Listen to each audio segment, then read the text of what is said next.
Ouvir direito? Direito. Ouvir direito? Direito. Direito. Ouvir direito? Ouvir direito. O podcast do IDEC, Instituto Brasileiro de Defesa do Consumidor. Olá, seja bem-vinda, seja bem-vindo ao Ouvir Direito, o podcast do IDEC. Esta edição é a versão para podcast da live realizada pelo IDEC sobre educação, exigir qualidade ou desconto na mensalidade. Igor Brito, diretor de Relações Institucionais do IDEC, bateu um papo com Marta Avancini, jornalista especializada em educação e editora da Geduca, uma associação de jornalistas que cobrem educação, e Cláudia Silvano, advogada e chefe do Procon do Paraná. Eles conversaram sobre os dilemas dessa época que envolve escolas tentando se adaptar para oferecer aulas à distância, todas as incertezas do ensino online e pais que muitas vezes perderam renda tendo que pagar mensalidades e negociar descontos com as escolas, entre outros assuntos. Vamos ouvir? Olá! No nosso papo de hoje, nosso bate-papo de hoje, nós estamos recebendo duas especialistas para falar sobre os direitos dos consumidores nos serviços educacionais. Nesse momento em que nós temos grande parte dos estudantes de todo o mundo fora da sala de aula e buscando frequentar, naquilo que é possível, as atividades acadêmicas de forma à distância. A primeira convidada que eu apresento é a Marta Avancini e também nós estamos aqui com a doutora professora Cláudia Silvano. E aí, nesse momento de crise, isolamento social, nós estamos acompanhando continuamente os conflitos e as negociações entre as instituições de ensino de todos os níveis e os alunos e suas famílias. Para a gente ter uma ideia de um momento tão inédito como esse, de acordo com a Unesco, no final de março, mais de 90% de todos os estudantes matriculados ao redor do mundo estavam fora da sala de aula, que é um fenômeno inédito no universo da educação. E diante desse quadro preocupante, organizações internacionais, assim como a Unesco, vêm recomendando que governos e escolas trabalhem de forma a priorizar a realização das atividades por maneira virtual, como muitos já estão fazendo, possibilitando minimamente a continuidade dos estudos e o importante vínculo dos estudantes, dos alunos com a comunidade acadêmica e comunidade escolar. A legislação brasileira, ela passou então a permitir a prestação de serviços de educação por outras modalidades que não presencial em todos os níveis de ensino, A garantia de um padrão de qualidade do ensino é um direito que está previsto tanto na Lei de Diretrizes Básicas como também no Código de Defesa do Consumidor, E vamos começar falando sobre isso, sobre o ensino adequado e um direito de qualidade à educação durante a pandemia. Conforme as diretrizes do Conselho Nacional de Educação, o CNE, as aulas devem continuar sendo oferecidas adequadamente e, claro, é preciso considerar as diferenças entre as atividades presenciais e as atividades e aulas remotas, E, mesmo assim, essas atividades, nesse momento, elas precisam suprir as necessidades dos alunos. Nesse caso, a visão de muitas pessoas é que as mensalidades precisam ser pagas, claro, para manter o funcionamento das atividades, mas a gente vê muitas recomendações de todos os órgãos de defesa do consumidor, em todos os canais, para que os consumidores busquem negociar um desconto ou até pedir uma bolsa de estudo. Então eu queria começar falando com a Marta sobre isso, Marta, que é jornalista, comanda o Geduca e o site do Geduca. Queria saber de você se, de forma geral, você acredita que as instituições de ensino brasileiras elas estão conseguindo cumprir as suas obrigações dentro dos limites possíveis, especialmente quando são comparadas com as escolas e universidades de outros países que você tem acompanhado bastante. Olá, Igor. Olá, Cláudia. Olá, plateia. É muito difícil, eu acho, a gente conseguir fazer uma avaliação, se a oferta do serviço está condizente com o valor da mensalidade. Por quê? Porque a gente está num outro universo, mudou tudo completamente. Na escola presencial, a gente tem alguns parâmetros para medir se o serviço está sendo prestado. Se está tendo prova, se os professores estão frequentando, estão oferecendo aulas, se tem lição de casa, quer dizer, são parâmetros que não são parâmetros que estão lá na legislação, como uma boa aula, uma aula dada, ou um ensino ofertado é medido por esses parâmetros. Mas isso são parâmetros, vamos dizer assim, intuitivos, que fazem parte aí do senso comum do que é educação, do que é formação. Agora, nesse cenário, as escolas estão tendo que se readequar, né? E eu estou pensando mais até nas escolas de educação básica, tá? Vou focar nisso nesse primeiro momento, porque é outra realidade, a realidade do ensino superior. E o que existe como referência para a gente acompanhar ou ter algum parâmetro de qualidade, entre 1000 aspas aqui? A gente tem justamente essas diretrizes do Conselho Nacional de Educação, que são um documento orientador para que os conselhos estaduais e os conselhos municipais estabeleçam como que vai ser esse processo para computar, por exemplo, como aula dada, essas atividades que estão sendo realizadas remotamente, né? Então, existe um processo aí acontecendo dentro da área da educação para se definir, por exemplo, se, sei lá, estou dando um exemplo aleatório aqui, se 10 minutos de aula à distância ou aula remota corresponde a uma aula dada, entendeu? Ou se o conteúdo, se o currículo, se o planejamento da escola previa vamos dizer, descobrimento do Brasil, e aí o professor deu uma aula remota sobre descobrimento do Brasil, se isso vai ser computado como aula dada. Isso é um processo que está acontecendo em todo o país, né? Eu não sei responder exatamente para você agora, eu posso até levantar essa informação e passar para vocês, se for relevante, de quantos estados, quantos conselhos municipais já estão trabalhando, né? Agora, eu sei de uma pesquisa, e aí eu estou falando mais, acho que de escola pública, que eu acho que é um outro parâmetro que a gente tem que ter, que é o seguinte, dos municípios brasileiros, aproximadamente metade dos municípios, das redes municipais, não estão sequer oferecendo ensino remoto. Por quê? Porque tem o argumento utilizado pelos gestores para não oferecer é justamente esse aí, nós não sabemos como computar. Para as escolas privadas, é outra história, né? Se bem que a gente tem que considerar que o bloco das escolas privadas não é o único. A gente tem escolas altamente tecnologizadas, né? Escolas de elite, escolas... Enfim, e a gente tem escolas, e a grande parte das escolas privadas não é essa super escola, né, que a gente imagina, às vezes até erroneamente. Então, para medir isso, quer dizer, eu acho que é um processo que está acontecendo.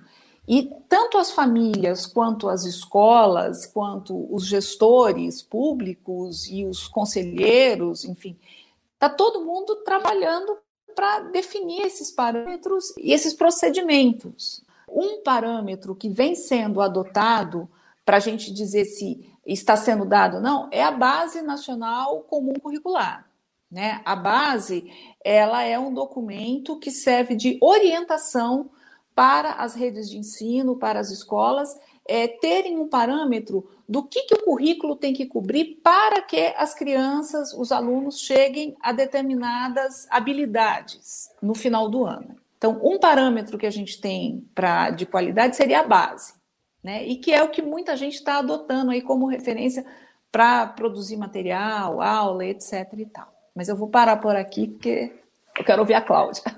Joia. Cláudia, a Marta falou agora dessa dificuldade, né, de se buscar parâmetros, né? Então, em razão disso, talvez até de uma falta de parâmetro oficial, você acredita na possibilidade dos consumidores poderem reclamar nesse momento da qualidade dos serviços durante a situação de emergência?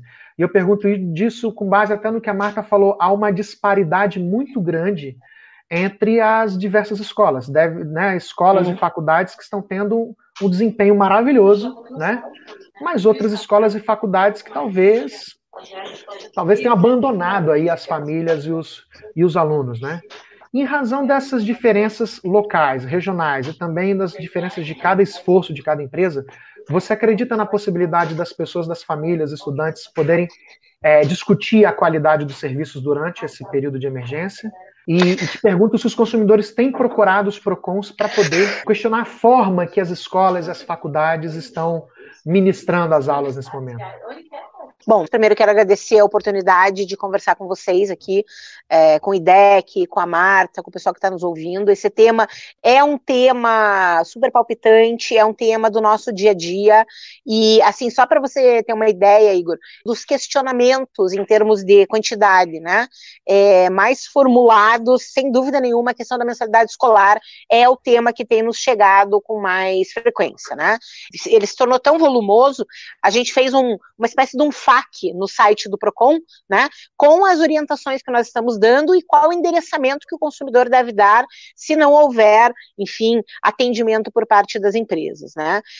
O consumidor está, sim, buscando informações, ele está buscando o diálogo com as escolas. O que a gente está vendo os grandes grupos fechados, né, para o diálogo, ou pelo menos não tão dispostos, porque a Marta falou uma coisa bem, bem interessante, né, vamos lá, vamos estabelecer parâmetros, né, quais são os parâmetros que vão nos guiar para a gente ter uma ideia se no mínimo a qualidade ou uma qualidade mínima do ensino está sendo alcançada, enfim, dentro dessa realidade. Né? As escolas não sabem, os pais não sabem, e isso está causando um conflito. Né? Essa falta de comunicação, essa falta de informação, essa falta de diálogo, porque as escolas não sabem o que dizer. Né? É tudo tão novo e tão surpreendentemente novo que ninguém sabe o que dizer. Né? As escolas não sabem como se comportar em relação aos pais, aos alunos, né? Aqueles grandes grupos, porque têm uma estrutura melhor, acabam fechando a possibilidade de diálogo, e as escolas, né, grande parte, a Marta mencionou, são pequenas escolas, não sabem o que responder, não sabem como se comportar em face dessa situação que a gente está vivendo agora. E claro que isso torna um ambiente propício aí para o conflito, né? Por exemplo, a gente recebe muitas pessoas dizendo o seguinte: olha, meu filho está tendo aula 2 vezes por semana, né, pela internet, manda-se atividades para que o aluno faça sozinho, né? E eu não acho justo pagar, vamos lá, 1.000, 2.000, sei lá quantos dinheiros a mensalidade. Então é esse tipo de reclamação que a gente está recebendo aqui, né? Mas aí do outro lado também não há o suporte de dizer, olha, não adianta eu pegar o teu filho de 6 anos de idade e colocar ele na frente de um computador durante 3 horas diárias ou 4 horas diárias, porque o efeito disso, quer dizer, não vai ter, em termos de aprendizado, não vai ter nenhum resultado efetivo, né? Isso vai ser cansativo, a criança não vai conseguir aprender nada, quer dizer, não é eficiente. Só que tem que explicar por que é e por que não é. E essa explicação é que não está sendo dada, pessoal. Esse é o ponto. E como é que isso é absorvido pelos pais? Como aquela coisa de eu sou mãe, eu tenho que assumir o papel do professor, e em alguma medida isso vai ter que acontecer, né? Vamos lá, vamos imaginar que os conselhos estaduais de educação cheguem à conclusão que, para uma criança de 6 anos lá do ensino fundamental, 7 anos, né, no ensino básico, fundamental e tal, para que ela absorva aquele conteúdo, ela pode ficar no máximo 30 minutos diários ou, sei lá, 1 hora diária na frente do computador. Mais do que isso não vai ter, não adianta, porque não vai resolver a vida, certo? As escolas não fazem isso, quer dizer, ninguém tem essa perspectiva, ninguém tem essa informação, porque não se sabe, não se tem critérios objetivos. E se tivéssemos critérios, obviamente as escolas deveriam sentar e dialogar com os pais, que é outra dificuldade que a gente está encontrando. Então a questão, Marta, está muito, eu não acho justo pagar, é isso. Né? Eu não acho justo pagar por aquilo que eu acho que, mas eu não sei se é ou não é o adequado. Eu simplesmente não acho justo pagar. E é justo não achar justo pagar. Até porque os pais perderam renda, os pais tiveram diminuição de renda quando não perderam a renda integralmente. Mas do outro lado, eu acho que também a gente tem que olhar o emprego, que é algo... o momento é horrível, o momento não tem resposta fácil para rigorosamente nada. Não tem resposta jurídica para isso. A resposta jurídica é... Agora, como é que eu, de um órgão de defesa do consumidor, ou qualquer pessoa que tenha um mínimo de responsabilidade, vai dizer o seguinte: tire seu filho da escola? Esse não é o caminho, gente. E não pode, porque o Estatuto da Criança e do Adolescente não permite que isso aconteça. Eu não vejo saída fácil nesse momento. Essa questão jurídica realmente é uma questão debatida e, como você falou, é muito difícil encontrar respostas na lei, e a meta de hoje vai ser diálogo, negociação, solucionar conflito, porque eu também acredito que o Estado não vai dar conta de resolver sobre isso. Então, vamos falar então sobre essa questão de descontos, cancelamentos, em razão de um ensino aparentemente insuficiente na perspectiva das pessoas, né? Porque na perspectiva das famílias, como está ficando claro, né, e dos alunos, se as aulas e atividades remotas elas foram reduzidas a níveis muito inferiores, tem nessa percepção das pessoas, os consumidores, claro, como em qualquer tipo de atividade, serviço e mercado, eles vão ter um movimento de exigir um desconto, como você falou, Cláudia, até com muita legitimidade, porque a experiência deles é que contrataram um serviço diferente daquele que está sendo oferecido, entregue, né? Agora, no caso das aulas online, elas seriam inviáveis também, como no caso de educação infantil que você falou. Acho que com muita razão também as pessoas se sentem não sendo obrigadas a pagar integralmente por toda a mensalidade, é só um gesto talvez de lealdade, um sentimento de solidariedade. Nós do IDEC nos colocamos inclusive nessa posição ao lado das angústias das famílias, né? Ajudando inclusive especialmente nesses casos em que a gente tem aí grupos econômicos escolares que simplesmente estão abandonando os pais e ao mesmo tempo coagindo as pessoas, né? Dizendo que, olha, vai ser desse jeito, não vou negociar, vou cobrar a mensalidade integral, se você está insatisfeito, retire o seu filho da escola e ainda vou cobrar multa e vou denunciar você por estar negando a educação para o seu filho, né? É do lado desses pais que a gente se posiciona nesse momento quando há essa desvantagem, esse desequilíbrio totalmente, né?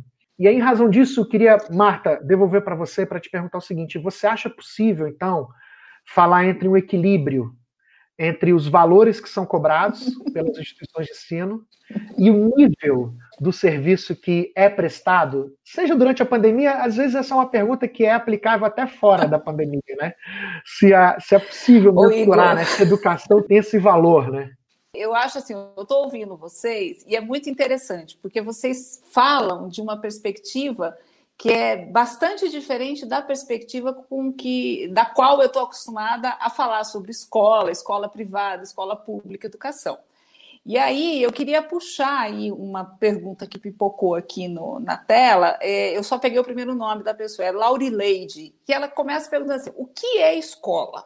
Eu acho que essa pergunta, ela da minha perspectiva, ela é um parâmetro, é um X muito importante, né, para a gente considerar. Porque o que é a escola? Né? Por que a gente põe os filhos na escola? É para ele ficar sentado lá, recebendo um monte de informação, um professor falando durante 4, 5 horas, ele vai lá, faz uma prova, recebe uma nota. A educação é esse processo mecânico. O que significa escola, o que significa educação, é muito subjetivo até, porque o que eu entendo como uma boa educação para os meus filhos pode não ser o que você, Igor, não sei se você tem filhos, Cláudia, ou qualquer uma das pessoas que esteja nos ouvindo entende por uma boa educação. E a educação, ela não é somente a aula dada, né? A educação, existe uma relação aí, eu ensino aprendizagem. E tem um componente que a gente tem que considerar, que é a aprendizagem. Então, nessa situação totalmente diferente, única, inédita que a gente está vivendo, o que acontece? Existem brechas e espaços para outras aprendizagens. As crianças, os adolescentes, e a escola, ela pode estar desenvolvendo esse tipo de trabalho? Eu, como mãe, inclusive, eu fico olhando um pouco isso, né? Porque os meus filhos estão tendo aulas, 1 hora de aula durante 3 dias por semana, tá? A escola manda as atividades, eles fazem as atividades durante a semana e tem esse momento de encontro. Eu acho que está suficiente. Então, isso é muito difícil de dizer, né? Porque tem a ver com a relação que a família tem com a escola, o alinhamento que a família tem com a proposta pedagógica da escola, uma série de coisas. E eu acho que tem um componente aí que a gente tem que levar em conta nessa discussão, se o valor da mensalidade é justo ou não. Eu não estou defendendo uma coisa ou outra, eu estou fazendo aqui um papel meio de trazer complicadores para o nosso debate, tá? Que é a questão dos professores. Tá? Os professores estão trabalhando mais. E os professores, a gente sabe que o pessoal é a maior despesa que uma escola tem. Folha de pagamento, salário de professor, tudo. E esses professores estão. Agora, eu quero desmontar a escola do meu filho, quer dizer, eu vou negociar, não vou pagar mensalidade, porque eu acho que não está justo. Estou representando um papel aqui, gente. Né? Não é justo, eu acho que não. E aí, essa escola, como instituição, ela vai se enfraquecendo, né? E daqui a 1 ano, ou daqui a 6 meses, acho que talvez antes disso a gente não volte para a escola presencialmente, o meu filho vai voltar para essa escola. E como é que vai ser essa escola quando ele voltar? Que professores que vão estar lá? Como é que vai ser essa relação? Que estrutura que essa escola vai ter? Então, tem muito a ver com a visão de escola, com a visão de educação, e a gente tem que ter uma visão ampliada. É um momento em que ele exige da gente uma nova relação com a educação. E a outra pergunta, outro comentário que você trouxe, né, da pessoa que falou que os pais estão bravos, que estão se vendo na profissão, o pai nunca vai ser professor, entendeu? O pai nunca vai ocupar esse lugar. Né? E se a escola está pedindo isso para o pai, eu acho que isso sim é uma coisa que o pai tem que negociar, tem que conversar. Escuta, vocês estão exigindo que eu ocupe um lugar que não me cabe. Né? Agora, exigir um serviço ou um tipo de atividade que seja condizente, né, com o momento, com as condições, etc., isso eu acho que é pertinente. Agora, eles falam, não, essa visão linear de, não, são tantas horas de aula, diminuiu 30%, então eu vou diminuir 30% o valor que eu pago. Eu não sei, isso é muito pessoal, né? Eu acho que é de cada um, mas a gente tem que levar em conta algumas coisas, né? Tem que levar esses parâmetros em conta. Marta fez uma colocação agora final que eu acho muito bacana de destacar, porque esse é um ponto mesmo de muita angústia das pessoas, né? Eu tenho dúvidas se os alunos, se os consumidores, os estudantes de uma forma geral, eles estão buscando efetivamente uma compensação financeira, que seria um abatimento, um desconto, em razão da própria modalidade do ensino, ou talvez como uma forma de chamar a atenção da instituição de ensino, né? Sobre uma situação de talvez abandono que eles possam acabar se sentindo, né? E talvez essa insatisfação dos pais de uma sobrecarga muito grande, a gente possa, como representante até dos consumidores, dos alunos, devolver isso para as escolas, dizendo, olha, o seu esforço está sendo muito grande, o esforço dos professores está sendo muito grande, mas tem alguma coisa de sentimento aí, de compromisso e de lealdade que precisa aumentar mesmo no momento de pandemia. Está aí o aumento da despesa das escolas mesmo, com o aumento de engajamento dos professores, de fazer as pessoas em casa se sentirem acolhidas ali dentro daquele processo, né? IDEC, Instituto Brasileiro de Defesa do Consumidor. A pandemia do coronavírus mudou nossa forma de viver e afetou profundamente as relações de consumo em todas as partes do mundo. Para informar e defender os direitos dos consumidores durante a pandemia, o IDEC preparou e atualiza regularmente um especial focado nas dúvidas dos consumidores em tempos de coronavírus. idec.org.br/coronavírus. Sua saúde, seu bolso, sua casa, sua cidade, seus direitos. Acesse, entenda e compartilhe. Defenda os seus direitos e os de milhões de consumidores. idec.org.br/coronavírus. E a gente tem uma pergunta do Facebook. A gente tem que falar, é o Fábio Scolari. Ele pergunta se a concessão de desconto linear pode prejudicar sobremaneira pais que necessitam de um desconto maior. É justo fazer uma análise individual? Poxa, e o Fábio engatou aqui na nossa pergunta, que está no nosso roteiro mesmo, que eu tinha para a Cláudia, que a gente nota que grande parte das reclamações que chegam aos consumidores é isso, aos PROCONs, né? É isso, são questões relacionadas ao valor das mensalidades. Isso é uma questão para todos os assuntos, não só para as escolas também, né? Para todos os serviços. E ao redor do Brasil, Cláudia, como a gente deu exemplo aqui, vários órgãos de defesa do consumidor têm se posicionado de uma forma diferente, né? Certo. A respeito desses descontos. Como o Fábio perguntou se um desconto linear para todos os alunos não prejudica aquele que está em crise e precisa de uma bolsa de 100% às vezes. Você acha possível uma orientação geral aplicável para todo o país? Uma decisão geral nacional? Olha, seria o melhor dos mundos, né? O melhor dos mundos se todo mundo se propusesse efetivamente a conversar, né? E aí os casos serem tratados de forma individualizada, porque eu acho que é um momento em que os casos têm que ser tratados de forma individualizada. Eu tenho medo de desconto linear, porque cada caso é um caso, gente. Se você estabelece que o desconto tem que ser de 30% para todas as escolas, você vai ter uma repercussão negativa em relação às escolas menores. Isso é fato, né?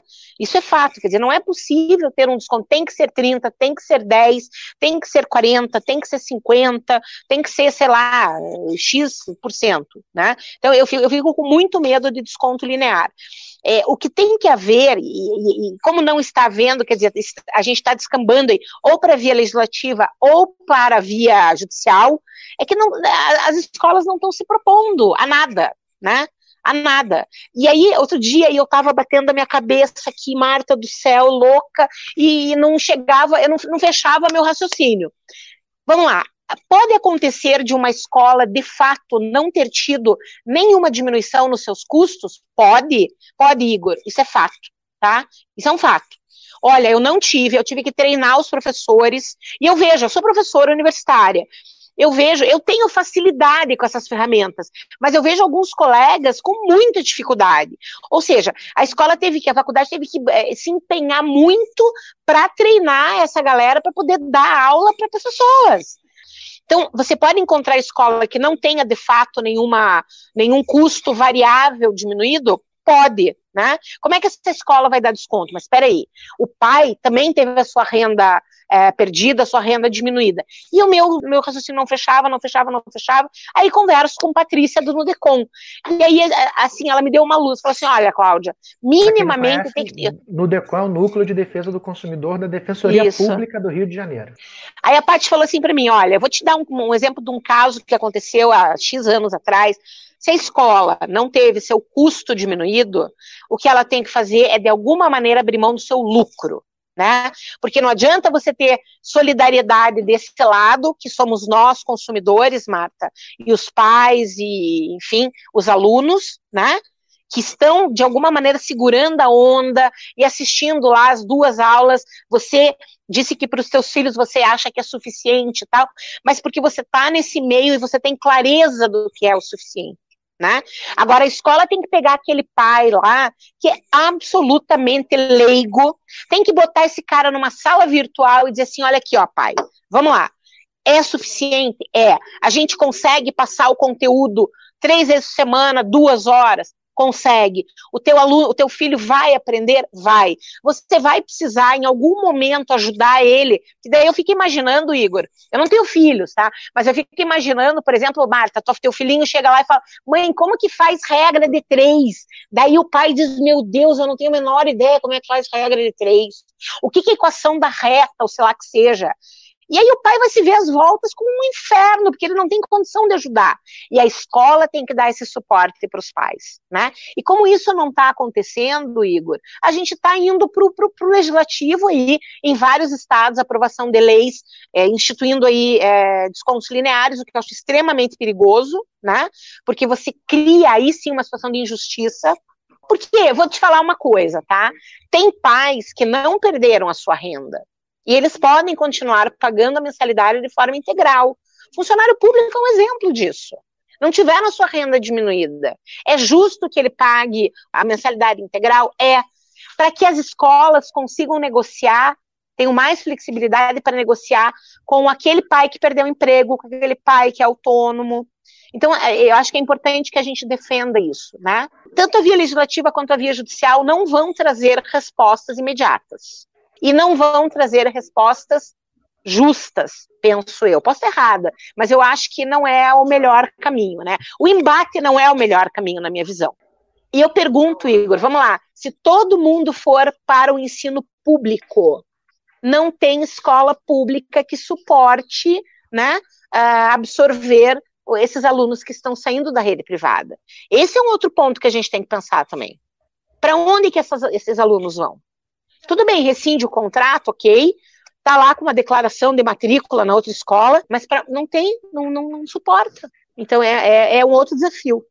Sobre isso, eu acho que algumas escolas até reduziram parte das suas despesas, energia, água, equipamentos, né, que possam ser diretamente relacionados com uma definição do valor. Mas é possível, como Marta também mencionou, por outro lado, que as escolas tenham tido uns gastos maiores agora na implementação de novas tecnologias, né? Nós do IDEC acreditamos que isso pode acabar influenciando sim as negociações sobre os descontos, mas ao mesmo tempo pode também não ser relevante ao ponto de impedir que os estudantes e as famílias exijam algum tipo de adaptação, né, do preço em razão da adaptação do serviço, né? E eu acho que a transparência, como você falou, Cláudia, é um elemento chave também, né? O elemento chave que, inclusive, a lei brasileira já exige. Nenhuma escola, por exemplo, pode aplicar um reajuste se ela não divulgar antes quais foram as despesas dela. Eu acho que o fornecedor tem um nível de exigência sobre transparência de preço do que as escolas, né? Em razão disso, o IDEC até disponibilizou para todos os consumidores dentre os nossos modelos de cartas, para que as pessoas possam exigir a planilha de custo, que é um dever previsto na lei brasileira, né, na lei 9870, obriga que as escolas apresentem, mas normalmente elas apresentam só na época da rematrícula. A escola do Luizinho manteve as aulas de forma online durante a pandemia, mas a mensalidade... A escola da Priscila deu 50% de desconto na mensalidade, mas as aulas online... Sabe o que os dois precisam? De equilíbrio nessa balança. O Conselho Nacional de Educação recomenda que as aulas continuem sendo oferecidas adequadamente, consideradas as diferenças entre as atividades presenciais e remotas. Nesse caso, as mensalidades precisam ser pagas, mas o consumidor pode negociar um desconto ou pedir uma bolsa de estudo, considerando, claro, os princípios de solidariedade e boa-fé. Algumas escolas reduziram parte de suas despesas, energia, água, equipamentos que são diretamente relacionados na definição do valor da mensalidade. E isso pode ser repassado em abatimento nas mensalidades. O preço médio de cursos à distância é mais barato do que os presenciais, mas a escola pode ter gastos extras na implantação de ferramentas de ensino online. Nessa situação, o IDEC recomenda que os pais e alunos solicitem a planilha de cálculos para que possam conferir os gastos e, inclusive, questionar o valor cobrado. Acesse idec.org.br para saber mais e buscar um equilíbrio entre qualidade e desconto no ensino. E aí agora é o momento das nossas perguntas. A gente tem umas perguntas ainda muito boas. Eu vou seguir essa ordem e devolver aqui para Marta. A gente tem perguntas pré-selecionadas. Um comentário da Luana que eu achei interessante registrar. A Luana Silva, ela registrou que muitos professores estão se esforçando muito. É super admirável a dedicação deles. Eu acho que ela fala, né, como ou mãe de aluno ou estudante, né? Mas o ensino remoto, ela acredita, jamais chegará ainda no nível da qualidade do ensino presencial. Marta, eu vou começar com você. Perguntas difíceis, hein? Como eu posso identificar se o que a escola ou a faculdade está oferecendo como serviço educacional nesse momento representa um padrão identificado ou recomendado pelo Conselho Nacional de Educação? Como eu sei se a escola que o meu filho está cursando está fazendo realmente o melhor que pode? como eu posso identificar se eu posso exigir mais qualidade daquilo que está sendo oferecido, né? Já que ela, aqui na pergunta, ela compara a escola do filho dela, inclusive com o do vizinho, com o de outros familiares. Isso é muito interessante, né? Porque agora está todo mundo olhando para as coisas. Eu acho que a gente está num momento... Então, de repente, a gente como pai, como mãe, a gente está olhando, peraí, que escola é essa? A escola do meu filho, né? O que ela traz? Agora, onde que os pais podem recorrer para saber aí como é que a escola funciona? Porque isso é uma coisa que a gente, como pai, muitas vezes não faz, né? E agora nós estamos num momento de repente, começar a entender, a conhecer melhor a escola do nosso filho. Num plano geral, existe a Base Nacional Comum Curricular, tá? A base, ela não é o currículo da escola, tá? Mas ela é um documento orientador que tem a definição, tem lá explicitado cada habilidade que o estudante tem que desenvolver em cada ano da educação básica, tá? Então, a base, ela é uma referência, ela é um grande parâmetro, é um documento gigante, né, e que é usado para as escolas, a partir dele, construírem os seus currículos. A base, ela está em processo de implementação. Isso é uma coisa absolutamente nova no Brasil, né? Essa referência, vamos dizer, geral e explícita do que a criança tem que aprender, isso não existia até alguns anos atrás, né? Então, isso é uma coisa nova também. Agora, toda escola, ela tem lá o seu planejamento didático, certo? Ela tem o seu planejamento, ela sabe o que vai dar, o professor tem o seu planejamento, quer dizer, é uma questão de transparência. Então, a gente não pede para a escola, olha, eu posso dar uma olhada no seu plano pedagógico? Entendeu? A gente não tem essa prática. Agora é hora de olhar para isso, né? E reivindicar isso da escola e conversar, olha, como é que vocês garantem que dessa maneira, dando aula, como no meu caso, 3 vezes por semana de 1 hora, o meu filho vai desenvolver tudo o que ele ia desenvolver. Agora, uma coisa que é um consenso na área da educação, outro dia, até numa live do GEDUCA, a presidente do CONSED, o Conselho Nacional de Secretários Estaduais de Educação, falou que é o seguinte, que todo mundo vai ter perda, tá? Todo mundo vai ter perda. Então, a gente não pode trabalhar, o parâmetro antigo, gente, não funciona nesse novo contexto, né? Isso que é por meio do diálogo, por meio da transparência, por meio dessa abertura da escola, porque a escola tem que abrir essa caixa preta do pedagógico também, entre aspas, né? Quer dizer, o que é, afinal de contas, como é que vocês trabalham? Quais são as metas? Existem metas ou não? Por que não existe? Então, é a hora de família e escola estarem juntas nesse processo. Talvez o que mais se fala, Marta e Cláudia, que eu fico acompanhando e lendo, investigando sobre o que os sociólogos, inclusive, estão falando, prevendo para as relações sociais na pós-pandemia, nas relações entre sociedade e empresas, sociedade e Estado, é que, efetivamente, o mundo pós-emergência vai exigir uma maior participação das pessoas nas decisões. E eu acho que isso que Marta falou é muito importante, porque as pessoas agora, elas entenderam a importância de compreender o processo educacional dos seus filhos, porque a escola está dentro de casa. Acho que nunca um pai e uma mãe tiveram tão próximos da sala de aula, porque elas estão assistindo. Veja, primeira vez que você pode assistir a aula de um seu filho, você está vendo a professora, né? Tem uma pergunta muito boa aqui, da minha amiga Mayádila Silveira, lá de Brasília, que ela precisa mesmo de uma ajuda. Olha, a minha filha de 4 anos estuda na escola Coque de Brasília. E ao tentar um diálogo com a escola em relação ao ensino e valores cobrados, porque minha filha está tendo uma grande dificuldade de acompanhar, que é um caso também, a educação pressupõe isso, né? Cláudia, professora também, a educação, os processos educacionais hoje pressupõem um acompanhamento individual, o reconhecimento que cada aluno tem uma evolução diferente, né? E no caso dela, ela reconhece que a filha dela, de 4 aninhos, está tendo uma dificuldade de acompanhar as aulas à distância, mas a escola foi bem clara e disse que a forma como eles estão ministrando a aula era a melhor forma. Então ela questionou sobre a mensalidade e eles informaram que eles não vão diminuir. Ela cogitou cancelar a matrícula, né, provavelmente para transferir para outra escola, porque as escolas obviamente estão de portas abertas agora, né, para poder receber. A concorrência está extremamente acirrada.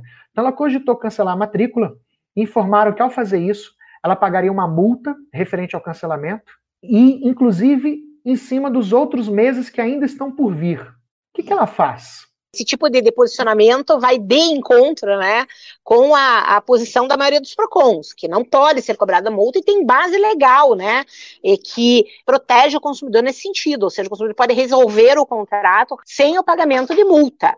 Então, Mayadla, entra lá no site do Procon Paraná, você vai encontrar um banner azul, assim, com as principais perguntas e respostas, e ali tem a base legal que vai te orientar, né, para você rescindir esse contrato sem o pagamento de multa. Quando as pessoas começaram a chegar aqui no Procon, além de informar quais eram os direitos do consumidor, Marta, Igor e o pessoal que está nos ouvindo, a gente tem que dar um endereçamento também, né? Não adianta dizer, tá, teu direito é esse, mas e aí? O que você faz com o teu direito? Como é que resolve isso? Então a gente abre reclamação, estamos abrindo reclamação. Seria um típico caso, Igor, de abertura de reclamação para o quê? Rescindir o contrato sem ônus para o consumidor, com base no artigo XYZ, tanto do Código do Consumidor quanto do Código Civil, né? Esse tipo de postura das escolas, sabe, é fechar as portas na cara do consumidor, entendeu? É a pior das respostas, que é aquela resposta do não, sem nenhuma explicação, porque assim, vamos lá, a criança não está se adaptando, né? Então, o que a escola minimamente teria que fazer? Vamos lá, vamos ver se essa é uma situação de mais alunos, que pode ser uma situação pontual, né, do aluno não se adaptar realmente, o aluno tem alguma dificuldade nesse momento de assistir a aula pela internet, uma criança bem pequena e tal. Entender, essa situação está acontecendo com mais alunos? Né? E aí, não está acontecendo com mais alunos. E aí negocia com essa mãe, conversa com essa mãe. Então, só se perde quando não se abre as portas para o diálogo. Então, mas de qualquer forma, é isso, né, Cláudia? É o momento do esforço pelo diálogo, só que eu acho que o esforço maior até das empresas, todas as empresas com agora, certeza. É uma questão de sobrevivência. Claro. A lógica do mercado de consumo se inverteu, como a gente falava recentemente eu e você, e nunca um consumidor teve tanto poder de barganha, porque há um excesso de oferta de serviços e uma diminuição de demanda. As pessoas estão em casa, não estão preferindo, né, consumir cada vez menos, né? A gente está encerrando e tem uns assuntos também dentro das questões educacionais que eu queria dar uma dica. Eu gostei muito, né? Estou lendo sempre, acompanhando bastante o site do Geduca, né, que é a Associação dos Jornalistas de Educação, site que é de responsabilidade da Marta Avancini, e ali algumas questões que a gente não deu tempo de falar aqui, que são alternativas para a educação infantil, e como a gente pode pensar o futuro do ano letivo no contexto de uma incerteza provocada pelos vírus. É tema aí para muita discussão, e eu recomendo vocês procurarem lá o site do Geduca, que eu particularmente vi, Geduca com J, de jornalista, Educa, para vocês verem essas discussões interessantes também. E a respeito dos direitos dos consumidores, ou seja, de todos os assuntos, eu quero de novo divulgar para vocês, né, o site do IDEC, que você vai encontrar uma série de orientações sobre todos os seus direitos. O site do IDEC é basicamente um grande portal, dos maiores portais de informação sobre direitos do consumidor, e a gente está num esforço muito grande, toda a nossa equipe de especialistas e de comunicação, para manter uma seção do nosso site diariamente atualizada, www.dec.org.br/coronavírus, e ali você tem uma série de informações importantes sobre seus direitos, inclusive sobre essas questões educacionais, né? Mais uma vez eu queria então agradecer, né, as nossas convidadas, Marta Avancini, Cláudia, Silvano. Foi uma satisfação enorme fazer essa live. Eu estava numa expectativa grande que foi atendida, porque eu tinha também muitas questões para colocar. Esse é um tema que interessa muita gente. E queria então reforçar o convite para você que ainda não se associou ao IDEC, para que você considere essa hipótese de visitar o nosso site, acessar a parte de apoio e de associação. Você, como associado do IDEC, além de apoiar todos os nossos trabalhos, a defesa dos seus direitos, por meio das nossas causas que nós patrocinamos, você também pode contar com acesso a uma orientação com os nossos especialistas de todas as áreas de direitos do consumidor, presencialmente quando a quarentena acabar e antes ou depois da pandemia, mas especialmente agora também, por e-mail, por telefone, todos os dias, e acesso a mais de 400 modelos pré-formatados de cartas, notificações, modelos de pedidos e reclamações para resolver toda espécie de problema de direito do consumidor que você possa ter, além de ter acesso a conteúdos exclusivos da revista do IDEC. E é isso, passo a palavra agora para Marta, para sua despedida final. Bom, eu queria agradecer mais uma vez por estar aqui, achei muito legal, muito interessante essa interface aí que a gente criou, né, das questões educacionais com as questões do direito. E eu acho que tem duas coisas aí que eu só queria chamar a atenção, tá, que pode ser útil para as pessoas. Primeiro, essa transposição automática aí que algumas escolas estão fazendo da aula presencial para a aula virtual. Existe uma recomendação, eu não vou me lembrar agora direito, mas existe uma recomendação, eu acho que a ABED, a Associação Brasileira de Educação à Distância, tem isso, que tem uma proporção adequada aí entre a aula presencial e a aula virtual. Então você não pode simplesmente transpor 4 horas de aula presencial para 4 aulas virtuais, isso é insano, ninguém aguenta isso, tá? Então, e tem muita escola fazendo isso, tá? Isso não é adequado e isso não está correto. A outra coisa que eu queria chamar a atenção é com relação à educação infantil. Esse é um tema que está super forte nesse contexto e a recomendação do Conselho Nacional de Educação é para que as escolas orientem os pais. Essa coisa de aula direto, aula virtual, direto para criança de educação infantil, isso não é adequado e, inclusive, não é permitido pela legislação, tá? Isso é uma coisa que precisa tomar cuidado, certo? E, no mais, eu queria reforçar esse convite ao diálogo, né? Eu acho que essa transparência, eu acho que esse foi meio o tom do nosso debate aqui, e eu acho que essa é a chave, gente. É por aí que a gente vai conseguir atravessar esse período. Cláudia, dá um alô para todos os seus seguidores aqui. Quero agradecer, Igor, acho que a questão é essa mesmo, é dialogar, é conversar para a gente poder passar por esse momento, que é um momento tão doloroso, que é um momento tão complicado, com menos dor possível, né? Então vamos tentar, vamos investir na conversa, no olho, na transparência, para a gente poder ultrapassar esse momento horroroso aí que o mundo está passando. Obrigada, Igor, sabe que eu sou, acima de tudo, tua fã. Quero deixar um beijo para Ana Navarrete, você que é maravilhosa, Ana, e obrigada pela oportunidade mesmo. Beijo grande, pessoal. Obrigado, Cláudia. Obrigado a todos os colegas do IDEC, toda a equipe de comunicação, toda a equipe de tecnologia. Grande abraço. Até mais. Ouvir direito? Direito. Ouvir direito. Direito. Ouvir direito? Ouvir direito. O podcast do IDEC, Instituto Brasileiro de Defesa do Consumidor.